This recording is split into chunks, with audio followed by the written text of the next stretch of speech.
I don't know if anybody else feels like this, but it feels like in the last 5 or so years, every camera started to like blend together. Everything just kind of feels samey.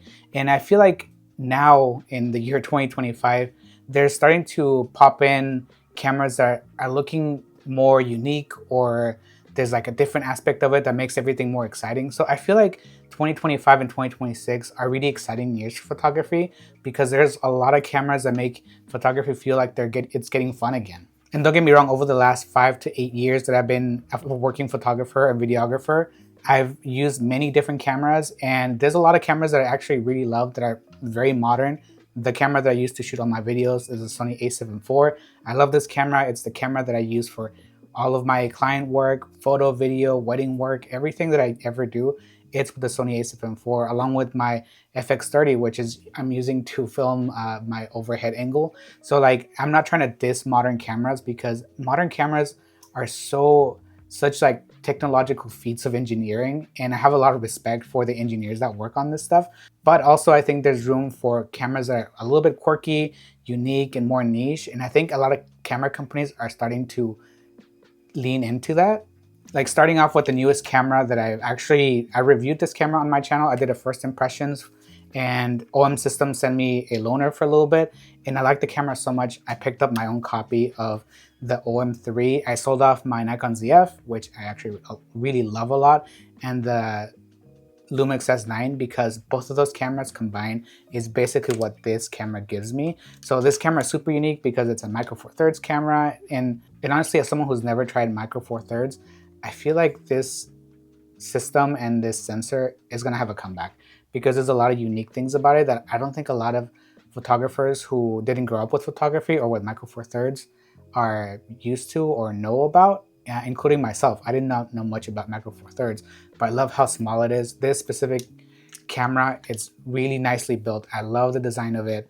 I love how small these lenses are. You know, obviously Macro Four Thirds, the sensor is a lot smaller, but honestly, the size of these lenses, I think really make this whole system worth it because these are really nice and sharp lenses. There's a 17 millimeter, which in full frame terms is about a 34 millimeter. I also have a Lumix Micro Four Thirds lens for this. That's a 12 to 60, which in full frames is a 24 to 120, and it's a relatively small lens, which makes this whole system super fun to shoot with, especially for family stuff. Like, this camera has a dial on it. Like, I don't want to go too detailed into it because I do want to make a longer video about this and a full-on actual review on this camera, so stay tuned for that. But I love this camera, and I think cameras or manufacturers are going in the right direction, I think. Another camera that I tried and that was released this year, I still don't have a full review on it because I'm working on it still, is the Fujifilm X HALF. And obviously it's a camera that's a little divided because of the price point, but I think I still don't have a full picture of this, but my initial thoughts on this camera is that it's so unique that it's really hard to pinpoint where it falls. And in terms of pricing, I know $850 for this camera is very divisive.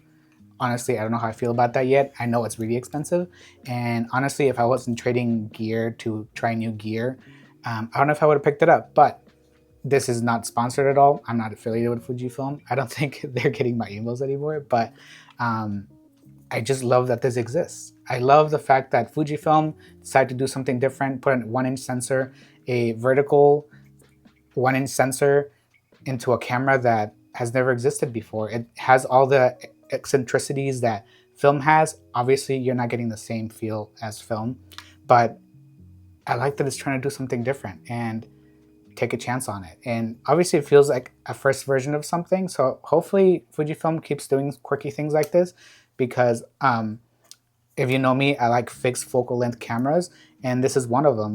Has a 10.8 millimeter lens on it. You can dial in your f-stop on here.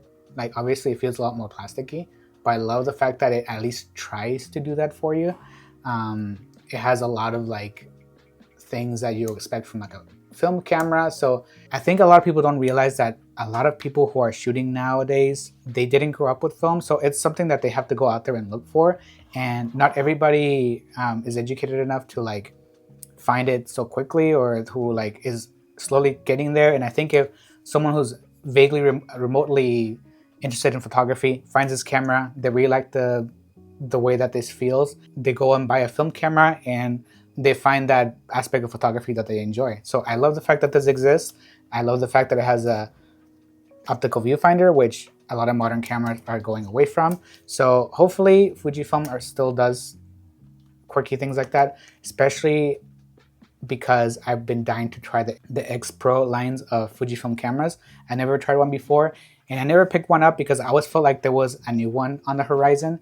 So hopefully that line of cameras isn't dead.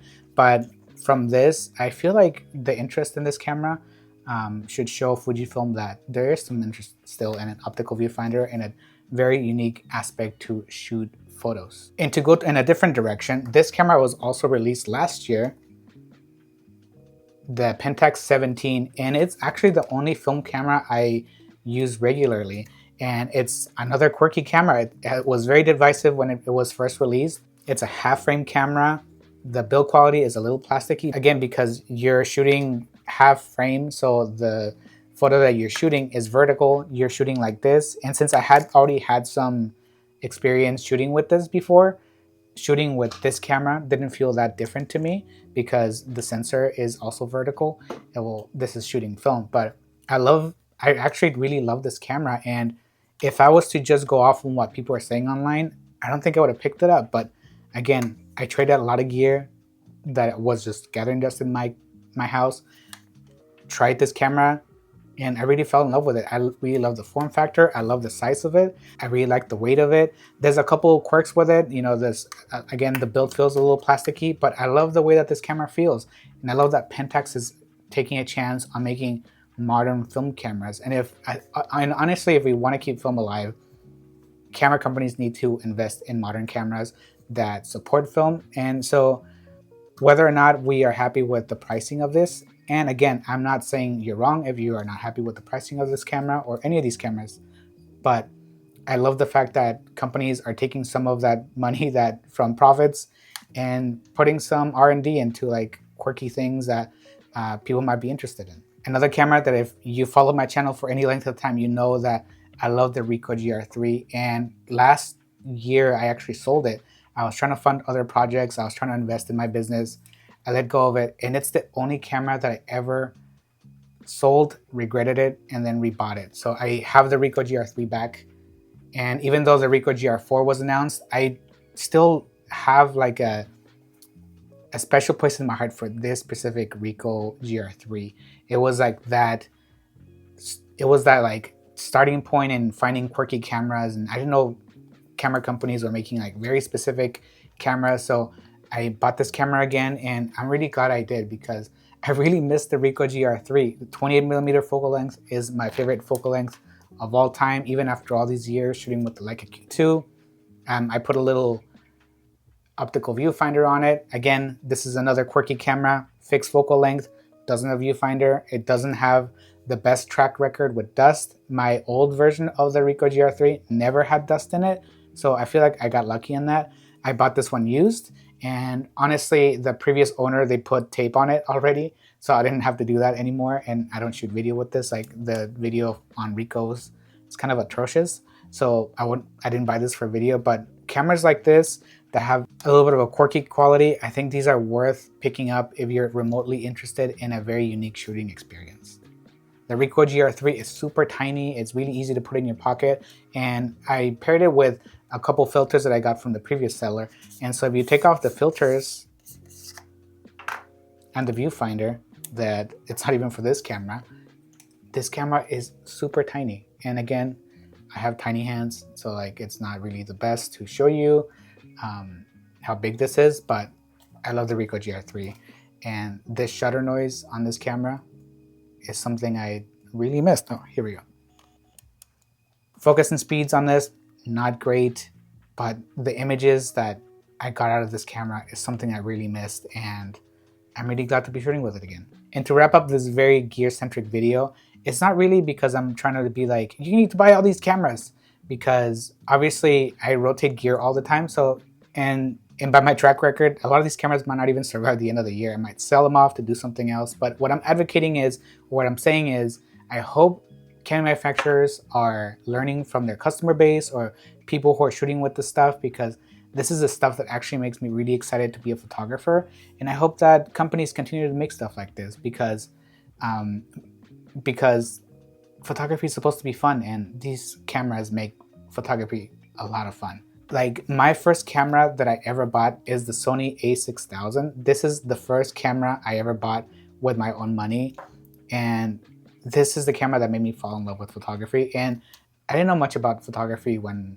I first started shooting with this. All I knew is I really liked the feel of this camera. It was tiny, I loved it, and by today's standards, it's like, doesn't have the best sensor. It's really old by now, but it had a pop-up flash. And it's one of those aspects that I'll never forget. This is the camera that kind of put me in the path that I am now. I've been a photographer and a working photographer for over 5 years, almost 10 years coming up soon. And this is that camera that pushed me to pursue photography. So hopefully these kind of quirky cameras isn't just like a one-off in 2025, and that camera companies don't just continue to innovate, but also invest on like legacy cameras and cameras that just make shooting so much fun. So I know gear can be a very divisive topic on YouTube, but as a gearhead, I find a lot of joy in talking about cameras and not just shooting with them, because to me, photography is what you make of it. If you like talking about gear, great. If you love the art aspect of making photos, that's amazing. Printing, I think there's a lot of things to like about photography, and I think that's the beauty of it. So I want to know what your thoughts are on like the current state of camera companies or the camera world in 2025, and what you would like to see in the upcoming years or so, and where we go from here. So thank you so much for watching this week's video, and I'll see you next time.